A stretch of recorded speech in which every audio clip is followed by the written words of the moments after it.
안녕하세요. 방구선생입니다. 이번 시간에는 추가 모집에 대해서 설명드리는 시간을 가져보도록 하겠습니다.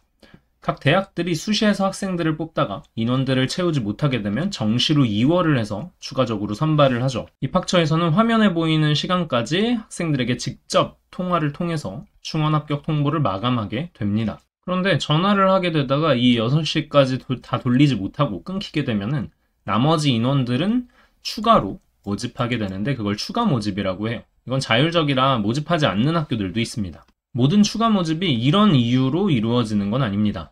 다음과 같이 실질 경쟁률이 1 미만인 모집 단위들은 사실상 미달 대학으로 분류가 되는데 이런 곳에서도 추가적으로 학생들을 뽑기 위해서 추가 모집을 이어서 진행을 하죠. 이러한 추가 모집은 2월 21일 금요일부터 일주일간 이어지게 되는데요. 제가 어떤 학생들이 추가 모집에 지원할 수 있는지를 구분지어서 설명을 드려보도록 할게요. 먼저 첫 번째로 4년제든 전문대든 등록 여부와는 상관없이 수시를 합격했던 학생들은 전부 다 지원 불가능합니다. 다음으로 정시에서 모두 떨어진 학생들, 그 다음에 4년제 정시 합격자인데 2월 20일까지 등록 포기한 학생들은 지원이 가능하고요. 특수대학들, 경찰대, 사관학교 이런 학교들, 수시 정시 합격자들 또한 이 추가 모집에 지원이 가능합니다. 합쳐서 보면 이런 거죠. 4년제 전문대 수시 합격자는 등록 여부 상관없이 불가능, 그리고 가능한 학생들 한번 체크를 해두시기를 바라겠고요. 이런 추가 모집에 대한 정보는 대입정보 포털 어디가 대입전략 자료실에 들어가시면 이런 식으로 파일로 올라와 있습니다. 그래서 이런 파일들을 클릭해 보시면 21일부터 실시간으로 계속 업데이트가 돼요. 각 대학 입학처에 들어가셔도 되지만 한눈에 볼 수 있게끔 되어 있기 때문에 궁금하신 분들은 올해 21일에 이 사이트 들어가 보시는 걸 추천드리고요. 이러한 추가 모집은 일반적으로 뽑는 인원도 적은데다가 경쟁률이 치열하기 때문에 평상시 입결보다 높다고 알려져 있기는 하나 가끔씩 상위 학과에 행운의 기회가 찾아오고는 합니다. 이건 정시와도 같은데 이거 제가 지난번 진학사 때 설명을 드렸던 거죠. 보통 마지막 기회고 간절하다 보니까 다들 이렇게 낮은 학과, 낮은 공대에 많이 눈길을 돌립니다. 왜냐면 간절하거든요. 이런 부분들은 나보다 성적이 이렇게 15점 더 높은 학생들도 마찬가지예요. 어떻게든 이 마지막 기회를 잡기 위해서 높은 과보다는 조금 눈길을 낮춰서 이런 낮은 공대, 낮은 학과, 인문 계열 같은 곳들로 시선을 돌리는 학생들이 있죠. 나도 여기를 가기 싫어하고 나도 높은 과, 쟤도 얘도 다 높은 과를 가기 싫어하다 보면은 성적이 탄탄한 학생들이야 더 상위 대학으로 빠져주기도 할 거고요. 그 다음에 하위 학생들은 몰리지 않다 보니까 일반 정시와 마찬가지로 펑크 현상이 종종 발생하고는 합니다. 그런데 이러한 추가 모집은 지원 횟수에 제한이 없어요. 가나다군 3장 쓰는 게 아니고 무제한 쓸 수 있기 때문에 이런 식으로 메디컬부터 살펴보면 경쟁률이 아주 살벌하죠.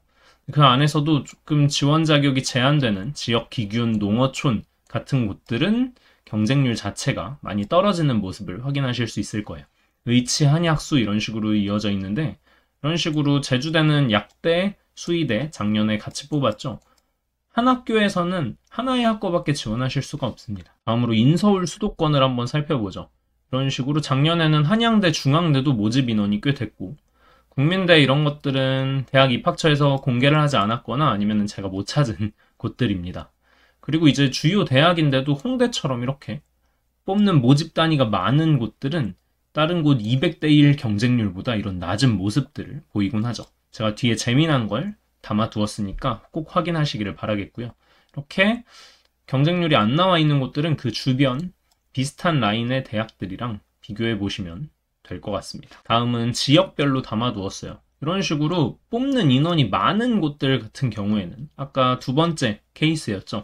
미달 대학이었던 경우들이 많습니다. 그래서 추가 모집에도 이렇게 경쟁률이 아주 낮은 모습들을 확인하실 수 있을 겁니다. 이런 곳들도 다 마찬가지겠죠. 광주대 역시 1대1 미만 이런 정도로 나와 있고 이렇게 3차는 뭐냐면 추가 모집 1차에서 그치지 않고 2차, 3차, 4차, 5차 뭐 이런 식으로 이어가는 경우들이 있어요.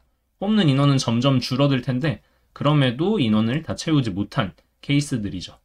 그래서 쭉 한번 보시면 이게 가나다 순으로 정리된 거라 혹시 궁금한 학교들은 찾아보시면 되겠고 올해도 이렇게 인원이 나온다는 보장은 없습니다. 그래서 꼭 올해 올라오는 추가 모집 요강들을 살펴보시기를 바라겠고요. 이게 실시간으로 업데이트 되니까 꼭 챙겨서 봐두시는 걸 추천을 드려요. 이게 마지막 기회이고 간절한 심리를 이용해서 추가 모집 컨설팅들이 아주 성행을 하는 것 같습니다. 그래서 인원도 이런 식으로 선착순으로 받고 비용도 이렇게 좀 합리적인 금액처럼 포장을 한 다음에 리포트를 제공하고 이 경험과 노하우, 실제로 작년 몇 등급대가 합격했네 어쩌고 저쩌고 같은 부분들로 많이들 포장하곤 하는데 저는 모집하지 않고요. 사실상 점집이나 다를 바가 없다고 생각합니다. 작년 입결, 올해랑 성적 구조가 다르기 때문에 대략 일하는 것들도 가늠하기가 쉽지가 않아요. 그래서 늘 행운의 주인공들이 여기저기서 나타나고는 하죠. 그런데 그게 컨설팅의 힘이라고 생각하지 않습니다. 변수가 너무나도 많거든요. 차라리 저는 그 돈으로 원서를 한 장, 두 장 더 쓰시는 걸 추천을 드려요. 아까 홍대 재밌는 게 있다고 말씀드렸죠. 학과가 이렇게 많다 보니까 실제로 이 영어교육과처럼 경쟁률이 진짜 눈치 싸움으로 인해서 다소 떨어지는 이런 모집 단위들이 있어요. 이 안에서 더 높은 상위 대학으로 빠져만 준다면 실제 입결보다 훨씬 아래인 학생들도 쉽게 합격하는 그런 경우들이 발생할 수 있죠.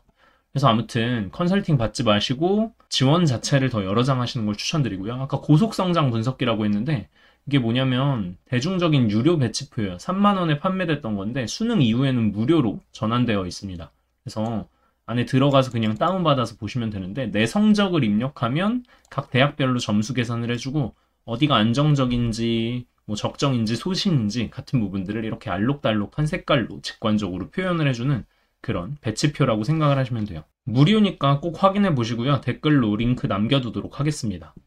그리고 아까도 설명을 드렸지만 다들 마지막이고 간절하다 보니까 어떻게든 하위학과 합격을 하기 위한 원서 조합을 택하시는 경우들이 많아요. 그래서 내 성적보다 조금 더 높다고 판단되는 그런 곳들은 과감하게 뭐 상경계열이라든지 인기학과들, 그다음에 높은 공대들 적극적으로 공략을 해보시는 것도 추천드립니다. 그냥 진짜 인서울 주요 대학 같은 경우에는 가능성 자체가 현저히 떨어지지만 일반 전형 입결보다 그 외 라인들은 입결이 한참 아래로 떨어지는 그런 경우들이 많습니다. 이렇게 추가 모집에 대한 걸 살펴봤는데요. 기간 다음과 같으니까 꼭 잊지 말고 체크하신 다음에 마지막 기회를 잘 거머쥐셨으면 좋겠습니다. 긴 시간 시청해주셔서 감사합니다.